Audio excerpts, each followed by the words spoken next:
We're out at the Bartram's Gardens greenhouse, part of the Pennsylvania Horticultural Society's City Harvest Project. We're going to talk about how we seed up, get the seeds germinating in these flats and ready for to become plants and seedlings that we distribute to our community gardens. So in order to get seeds into flats, we use several different kinds of flats depending on how many seedlings we want to grow. This is a standard 128 flat, and then this one here is a 36 flat. Today we're planting yellow squash seeds, a yellow crookneck squash, and you can see the seeds are already placed in this flat. When you're planting seeds at home, you want to make sure you have several items. A place to put the seeds, a bed, a box. Doesn't necessarily have to have these cells in it, but it does need to have some potting mix. Not standard soil from your garden, something from the garden store. We use this so that it gives the seeds the best opportunity to put down roots and sprout. The next thing you need is nice moist soil.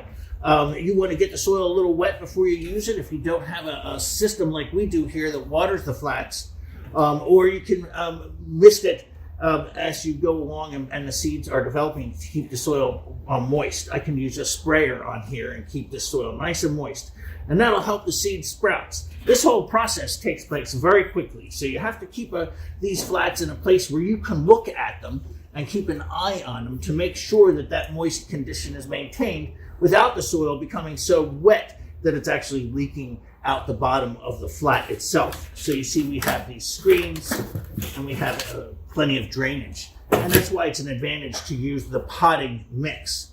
You want to do a dipple into your planting material, and a dipple is simply the hole you're going to put the seed in.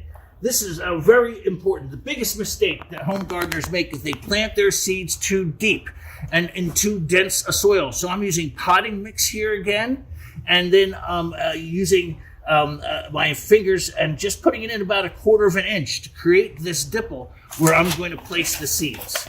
And that gives me the right depth. If you put it down too deep, the seed will have to work too hard to germinate and get up to the sun. So plant shallow. 1/4 inch is the standard for most seeds. When the seeds are planted, we want to give them a dirt hug. And I like to come over here to my wheelbarrow and put some potting mix on top of it.